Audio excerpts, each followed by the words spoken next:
Yeah, it's 22 hours and 5 minutes into the day of October 19th, 2015. And we're doing our report for the day right now. We're going to get started, but I don't have that much time to do it over here, particularly because we've got a storm coming in. I've been tracking this on the satellite for the last 4 hours. It showed up last night, but now it's in a larger form. And out here, so this is the difference between seeing something on the satellite and reality.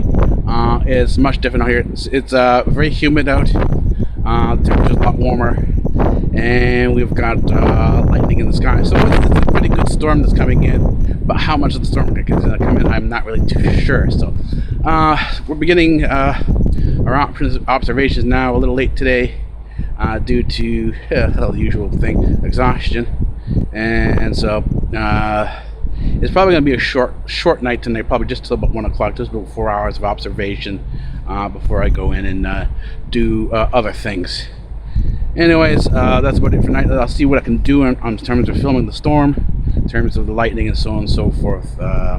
Right now the lightning is infrequent. It was raining out earlier, just for about not even 5 minutes, and then to stop. So now waiting for the next segment of the cloud to come in and see what happens from there on out. Anyways, I've been tracking. Oh, before I forget, I've been tracking the weather storms in atmospheric physics with the solar activity on the sun, and it seems to be that there is a correlation between the two, between coronal mass ejections and the upper atmosphere. The question is, what type of interaction actually occurs, and how do you particularly track it? So that's what I'm going to be working on next, in addition to sort of tracking the actual dynamics of the clouds themselves, and sort of seeing the questions in thermodynamics is whether or not we're seeing a fully thermodynamic system, or are we seeing something beyond.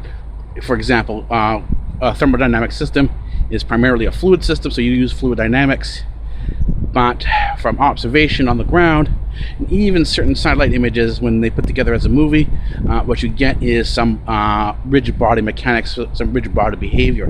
The question is, how does the rigid body behave within this sort of thermodynamic system, and why do we actually see it? And this is sort of goes along with the question like superfluidity, when we talk about avalanches and so on and so forth, and with snow and stuff like that. We do start seeing a superfluid behavior within the rigid body. So the question is, what are the actual dynamics going on here, and why do we have a sort of a crossover or hybridization between fluid and rigid systems? Anyways, that's the research, so on with the night.